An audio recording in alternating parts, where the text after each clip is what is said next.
Hey there, friends. Nibs again. Out here in the garage tonight. Do a little bit of goofing around. I have got a new, very old, new air gun to show you guys. I had kind of showed this in a mail call and local treasures pickup previously.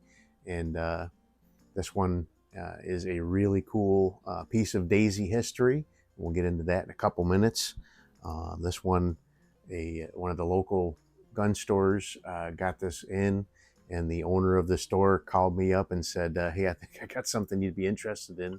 So I went over there the next day, and we were able to strike up a fair deal, and I picked it up. So this is actually, it is in every way a Daisy BB gun, but it is a really interesting one because it is actually labeled as a uh, King Manufacturing Company. And we'll talk about the King Manufacturing Company in a little while. But this gun is, I resealed it, put in a new Cobalt327 mainspring, 7/64 air tube, and synthetic seal set. Um, actually the leather that was inside of there was in pretty good condition, but the problem is this piece should have this air tube attached to it.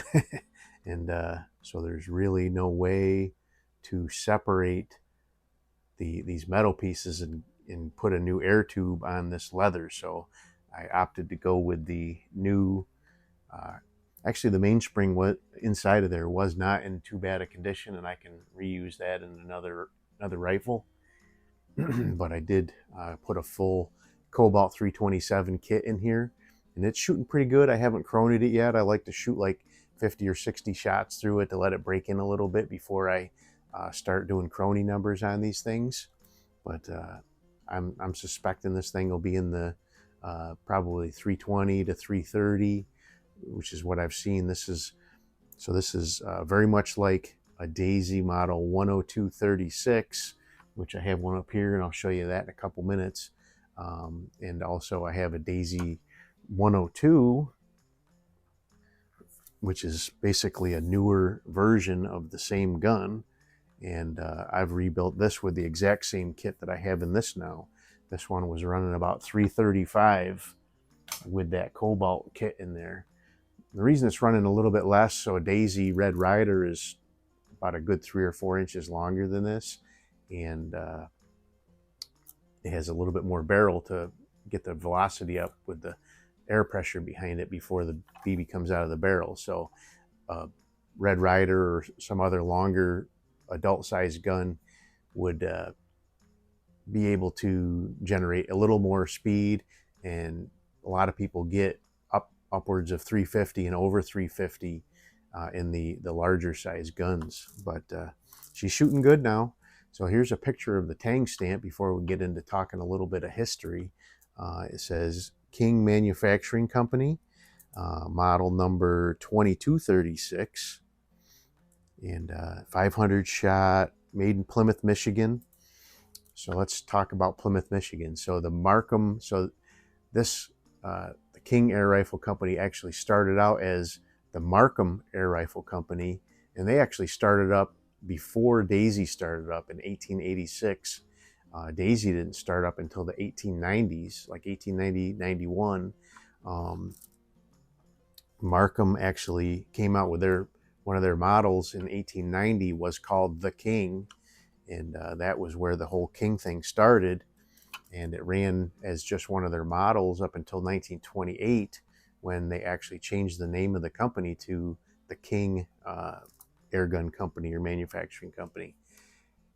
Then right after that, so all this time right along the way, apparently Daisy and Markham or King were right across the street from each other, right across the railroad tracks or something like that I read, very close to each other. And in 1929, Daisy actually bought out the King Manufacturing Company, and it was due to, because of the Great Depression, there was very rough times for both companies, and Daisy seized on the opportunity to gobble that other company up. But they continue to make, Daisy actually continued to make King brand air guns up until about 1940, and then they stopped using the, in 1929 they acquired them, and then they used it up to 1940, and then they stopped using the King brand altogether. So this one is very much like a model 2236, like I said, and I have my old version of a 2236 right here that I can show you side by side. Now, my 2236 is nickel plated, and the nickel plated ones were pre-World War II. And another way you can tell this is pre-World War II is it has an iron cocking lever. But other than that, these two guns are, for all intents and purposes, identical to each other. But the only, so even the patent numbers, even the patent numbers are the same. I didn't notice that before, but yeah, the patent numbers are the same on both guns too. So let's go ahead and I'll shoot the. I have a brand new can down here, and we're going to shoot at that. I haven't, like I said, I haven't cronied this new one yet, but I suspect it's really doing well. I have shot some other shots with it. I've shot probably a dozen shots with it so far. These older style ones have the lower pivot point for the cocking lever. They're much harder to cock. So sometime in like the late 40s or early 50s, they changed to a high pivot point and made the guns quite a bit easier to cock. So let's see what we can do with this one. Twang! I may need to. It seems to be doing okay. I can't tell if I'm definitely hitting the can. I can't tell if I'm going through it or bouncing off it.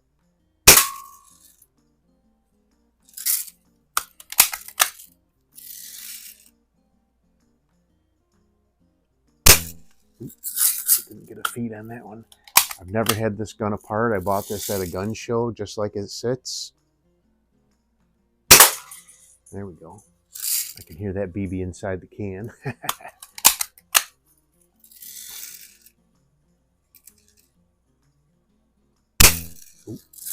Again, didn't get a feed. I probably need to tear this one down and at least clean it up. There we go. But that's the 10236. I have a bunch of other good daisies. I have a 10. What is that one? That one's I don't even remember. I have a Model B,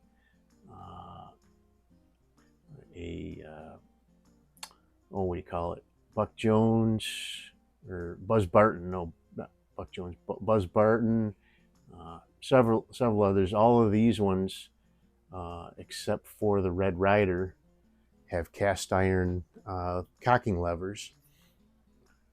I still have this one. I actually ran into the owner of it, and I'll be getting it back to him soon, but this is actually a Daisy #1, and that is pretty cool. I'd love to get my hands on one for keeps for the collection. But anyway, back to the King. So this guy, like I said, I actually just put this back together this morning. The Cobalt kit came in yesterday in the mail, and it's shooting really good. This one is definitely going through the can.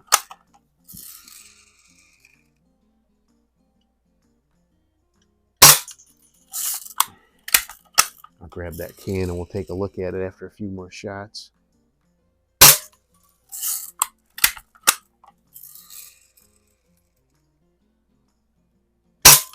I'm pretty sure the shots from the 10236 were not going through there.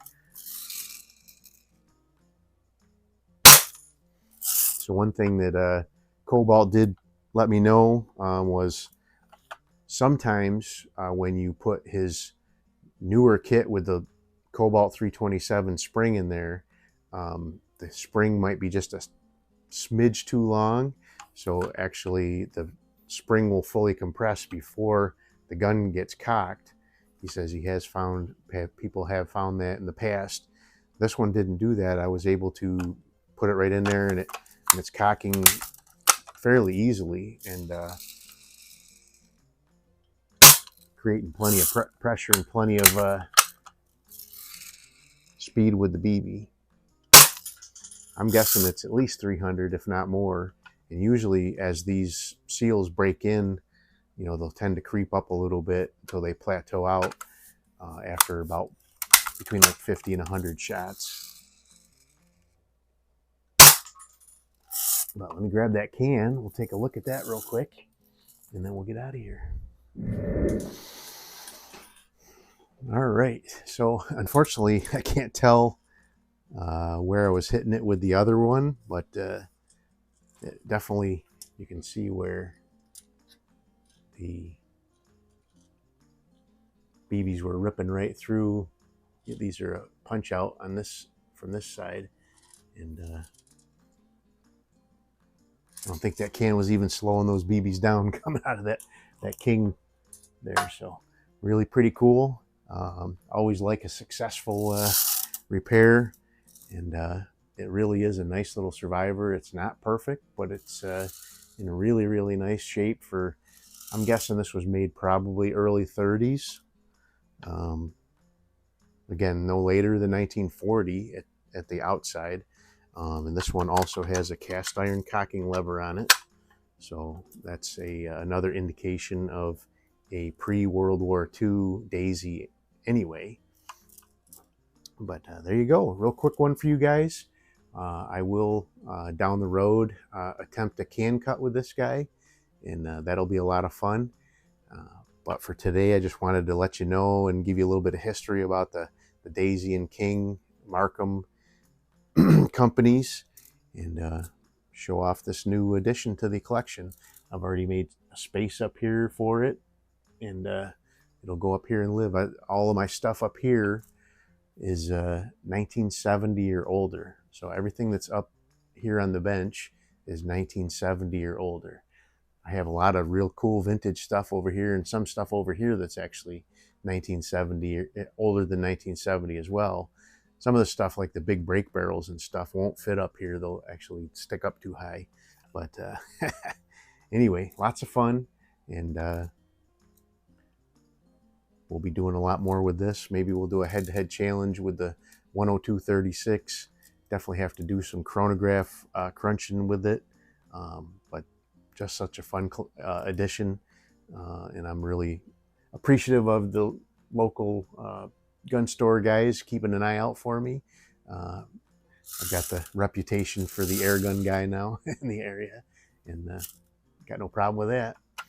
Hope you guys liked the video. Till next time, have a great day.